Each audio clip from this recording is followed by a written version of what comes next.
दोस्तों नमस्कार। मैं के पनगोत्रा एक बार फिर मुखातिब हूं आपसे।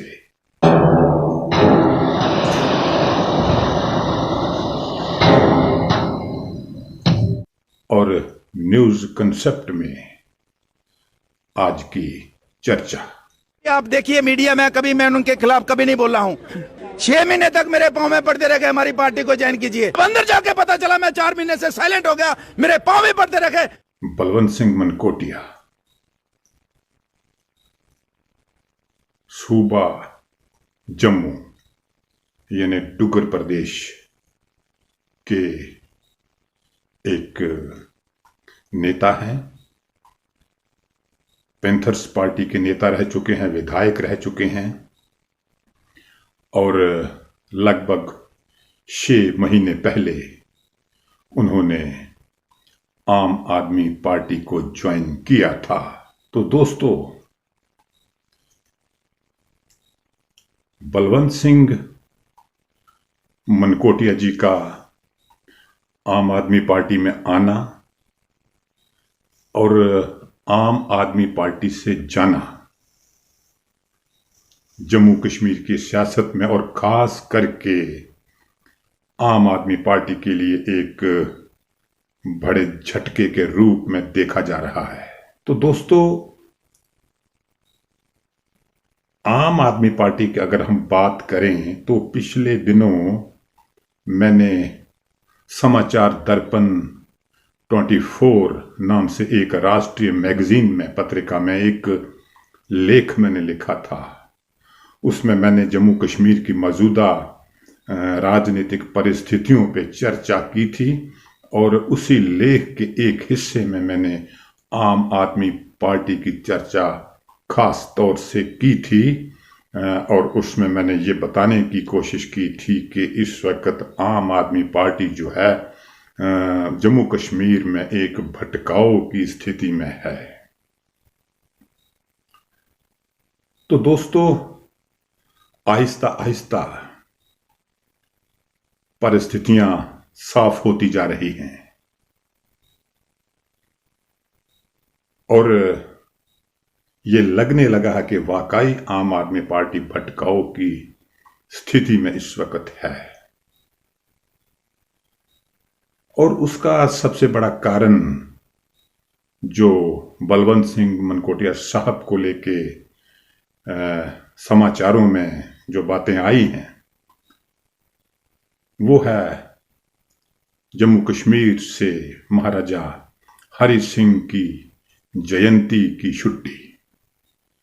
और हाल ही में सरकार ने महाराजा हरि सिंह की जयंती पर छुट्टी की घोषणा की है और इस छुट्टी को लेकर लगभग तमाम सियासी दलों ने इसका स्वागत किया है, सिर्फ आम आदमी पार्टी को छोड़कर। इस सिलसिले में जम्मू का जो आवाम है वो पिछले काफी अरसे से महाराजा हरि सिंह की जयंती को लेकर छुट्टी के लिए संघर्ष कर रहा था और लोगों का संघर्ष जो है वो सफल हुआ और सरकार ने महाराजा हरि सिंह बहादुर की जयंती पर छुट्टी की घोषणा की। तो इसके लिए लोगों में काफी हर्षोल्लास पैदा हुआ। इसका कारण यह है कि जम्मू कश्मीर के अंदर और खास करके जम्मू संभाग के अंदर महाराजा हरि सिंह के प्रति लोगों के दिलों में एक खास इज्जत है, खास सम्मान है, क्योंकि उन्होंने जम्मू कश्मीर के अंदर काफी क्रांतिकारी बदलाव लाए थे। दलितों के लिए मंदिरों के दरवाजे उन्होंने खोले थे, शिक्षा को उन्होंने अनिवार्य किया था और प्राइमरी शिक्षा को उन्होंने जम्मू कश्मीर में मुफ्त किया था। हम भी बचपन में महाराजा हरि सिंह के किरदार को लेकर और उनके कामों को लेकर अपने बुजुर्गों से उनकी कहानियां सुना करते थे। अब जब मनकोटिया साहब की बात आती है तो उनको आम आदमी पार्टी ने पार्टी से निष्कासित क्यों किया? बलवंत सिंह मनकोटिया साहब के हवाले से बयान अखबारों में छपा है कि जब उन्होंने पार्टी से निकालने का नोटिस उन्हें दिया तो उससे 15 दिन पहले वो उन्हें प्रांतीय अध्यक्ष बनाने की बात कर रहे थे। लेकिन अब मनकोटिया साहब जो इल्ज़ाम लगा रहे हैं कि एक साजिश के तहत उन्होंने उनका राजनीतिक कत्ल किया है। तो चलिए आपको उस इंटरव्यू के, उस साक्षात्कार के कुछ अंश में दिखाता हूं जहां उन्होंने ये कहा है कि आम आदमी पार्टी को इस बात का गिला है कि मैंने महाराजा हरि सिंह की छुट्टी को लेकर संघर्ष में हिस्सा क्यों लिया और उसका स्वागत क्यों किया। ये आप बलवंत सिंह मनकोटिया साहब की जुबानी सुनिए। जाके यहाँ पे नौबत आ गई कि महाराजा हरि सिंह जी की छुट्टी के ऊपर जब हम स्ट्रगल कर रहे थे तो इनकी तरफ से ये आता है कि उसमें आप पार्टिसिपेट मत कीजिए। तो पार्टिसिपेट मत कीजिए। हाँ, जो धरने प्रदर्शन चल रहे थे। तो समझ नहीं आई बात कि महाराजा हरि सिंह की छुट्टी को लेकर, सेलिब्रेशन को लेकर उनको क्या दिक्कत हो सकती है, क्या कारण हो सकता है? वो जहाँ तक हमें जो मैसेज आया उन्होंने कहा कश्मीर में हमारा वोट खराब हो जाता है। तो इस सिलसिले में मैं आपको बता देना चाहता हूँ कि जम्मू कश्मीर हमारी जो रियासत है और आम आदमी पार्टी को भी इस बात को समझना चाहिए कि जिसे भारत का ताज माना जाता था, भारत का ताज इस गर्ज से कि जम्मू कश्मीर में विविधता बहुत ज़्यादा है। यहाँ पे सामाजिक विविधता है, सांस्कृतिक विविधता है और एथनिक कम्युनिटीज़ हैं, बिरादरी समूह हैं। लगभग 10-11 बिरादरी समूह जम्मू कश्मीर के अंदर है और जिनमें राजनीति के साथ साथ सामाजिक और सांस्कृतिक विविधता है। हमारा एक इलाका है सांबा और वहाँ एक दरिया है बसंतर से शुरू करें तो पठानकोट की तरफ जो एरिया पड़ता है उसका जो संस्कृति है, उसके रीति रिवाज लगभग पंजाब से काफ़ी मिलते जुलते हैं और बसंतर के पार का जो इलाका है उसके रीति रिवाज, संस्कृति थोड़ी बहुत भिन्न है। तो इसलिए हम कह सकते हैं कि जम्मू कश्मीर एक विविधता संपन्न इलाका है, एक क्षेत्र है। तो ऐसे प्रदेश में जहाँ विविधता बहुत ज़्यादा हो वहाँ उसी विविधता के अनुसार लोगों के मुतालबे होते हैं, लोगों की मांगें होती हैं जिनको हर राजनीतिक पार्टी को ध्यान में रखना होता है। लेकिन आम आदमी पार्टी पंजाब और दिल्ली की बात करती है। जम्मू कश्मीर पंजाब नहीं है और ना ही जम्मू कश्मीर दिल्ली है। और जैसा कि आम आदमी पार्टी का ये मानना है कि अगर हम महाराजा हरि सिंह बहादुर की जयंती की छुट्टी का स्वागत करते हैं, जब उसके संघर्ष का हिस्सा बनते हैं तो कश्मीर सूबा में उनका जनाधार जो है ये कमजोर पड़ जाता है। इस संबंध में मैं आपको ये बता देना चाहता हूं कि आम आदमी पार्टी जम्मू कश्मीर में एक तरह से बुरी तरह फंस गई है। दो चीजें। पहली चीज, 5 अगस्त 2019 को जब केंद्र सरकार ने धारा 370 को समाप्त किया था राज्यसभा के अंदर, तो उस वक्त केजरीवाल साहब ने केंद्र सरकार का समर्थन किया था। उस समय इसके क्या असरात हुए थे?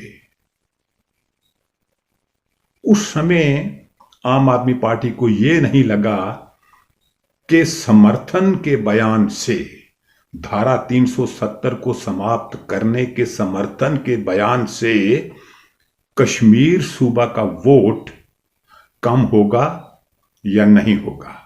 धारा 370 की अगर हम वापसी की बात करें तो जम्मू कश्मीर में ये बात भी उठती है कि धारा 370 बहाल होनी चाहिए और धारा 370 बहाल होने की मांग ज्यादातर कश्मीर संभाग से उठ रही है। तो इस नजर से देखा जाए तो केजरीवाल साहब का धारा 370 के समाप्त होने के समर्थन में जो बयान थे उनसे कश्मीर में उनका जनाधार कमजोर हो सकता था, लेकिन पार्टी ने उस वक्त ये नहीं देखा। और आज महाराजा हरि सिंह की जयंती की छुट्टी पर आम आदमी पार्टी ये मानती है उनका कश्मीर में जनाधार कमजोर होता है। तो आज उन्हें ये देखना चाहिए कि अगर हम महाराजा हरि सिंह बहादुर की जयंती पर छुट्टी का किसी भी तरीके से किसी भी रूप में प्रत्यक्ष या परोक्ष रूप में अगर हम इसका विरोध करते हैं तो सूबा जम्मू में भी उनका वोट जो है, उनका जनाधार जो है, जो काफी कमजोर हो सकता है। तो इस तरह से देखा जाए कि एक तरफ धारा 370 की समाप्ति का समर्थन करके आम आदमी पार्टी कश्मीर में अपना जनाधार कमजोर कर रही है और दूसरी तरफ महाराजा हरि सिंह बहादुर की छुट्टी का विरोध करके, प्रत्यक्ष या परोक्ष रूप में विरोध करके जम्मू सूबा के अंदर अपना जनाधार कमजोर कर रही है। केजरीवाल साहब ने जब धारा 370 की समाप्ति का समर्थन किया तो जम्मू कश्मीर में आम आदमी पार्टी का जो नेतृत्व है वो इस पर लगभग खामोश रहता है। ना वो खुलकर ये कहते हैं कि हम केजरीवाल के बयान का, धारा 370 की समाप्ति के बयान का समर्थन करते हैं या विरोध करते हैं, इस पर वो खामोश रहते हैं, क्योंकि यहां का जो स्थानीय आम आदमी पार्टी के लोग हैं वो जानते हैं कि अगर हम केजरीवाल साहब की भाषा बोलते हैं तो जम्मू में हमारा जनाधार कमजोर होता है, इसलिए वो खामोश रहते हैं। लेकिन यहां जम्मू के अंदर पार्टी फिर फंस जाती है जब वो ये कहते हैं, उनकी तरफ से ये सुना जाता है कि अगर हम महाराजा हरि सिंह की छुट्टी का समर्थन करते हैं तो कश्मीर में हमारा जनाधार कमजोर हो जाता है। तो अगर वो यहां विरोध करते हैं तो जम्मू के अंदर उनका जनाधार कमजोर हो जाता है। तो इस लिहाज से आम आदमी पार्टी भटकाव में लगती है और फंस चुकी लगती है जम्मू कश्मीर की विविधता के मुद्दे पर। मैं पहले भी कई बार कह चुका हूं कि जम्मू कश्मीर एक तिलिस्मी रियासत है। पंजाब के हालात कुछ और तरह के हैं, दिल्ली के हालात कुछ और तरह के हैं, लेकिन जम्मू कश्मीर में इतनी ज्यादा विविधता है कि यहां पे बिरादरी समूहों का, विभिन्न एथनिक कम्युनिटी का जो प्रबंधन है, उसकी जो मैनेजमेंट है, management of different ethnic communities, ये जम्मू कश्मीर के अंदर एक राजनीतिक समस्या है। इनको मैनेज करना है। तो मैं समझता हूं कि आम आदमी पार्टी के लोग अभी तक ये नहीं सोच पा रहे और ना ही उनकी जम्मू कश्मीर में अभी तक कोई नीति या उनका कोई एजेंडा सार्वजनिक हुआ है। अरे अगर आपको यहां से दूसरी पॉलिटिकल पार्टीज के जो लोग हैं उनको अगर आप आम आदमी पार्टी में शामिल करना चाहते हैं तो कम से कम जम्मू कश्मीर के अंदर अपनी नीति, अपना एजेंडा जो है वो आप स्पष्ट करें। नीति और एजेंडा स्पष्ट किए बगैर ही आम आदमी पार्टी दूसरी पार्टियों के लोगों को शामिल करने की कोशिश करती है। लेकिन जब वो लोग दूसरी पार्टियों को ले, जैसे कि बलवंत सिंह मनकोटिया, जब वो अपने सूबे की जो विविधता है, उसकी जो संस्कृति है, उसकी जो मान्यताएं हैं, जब वो उनके साथ खड़ी होती है, महाराजा हरि सिंह बहादुर की छुट्टी को लेकर संघर्ष में हिस्सा लेना जम्मू सूबा के हर नेता का मानो एक कर्तव्य है। उस संघर्ष में हिस्सा लेना, और जब सरकार छुट्टी की घोषणा करती है तो उसका स्वागत करना भी सूबा जम्मू के नेताओं का एक राजनीतिक सामाजिक कर्तव्य है। और बलवंत सिंह मनकोटिया ने यही कर्तव्य निभाया है और इसी के कारण आज उनको आम आदमी पार्टी से जाना पड़ रहा है। और यहां तक मेरा मानना है कि बलवंत सिंह मनकोटिया इतनी आसानी से आम आदमी पार्टी को छोड़ने वाले नहीं थे, क्योंकि वो, मैंने सुना है उनकी बातें, वो ये मानते थे कि ये बार बार आना जाना जो है ये अच्छा नहीं होता राजनीति में। लेकिन अब जब उनको आम आदमी पार्टी ने खुद ही, पहले तो उनको एक तरह से हाशिए पे धकेला और अब हाशिए से भी बाहर जाकर उनको पार्टी से एक तरह से बाहर निकाल दिया। यहां जम्मू कश्मीर में जम्मू बनाम कश्मीर एक मुद्दा है।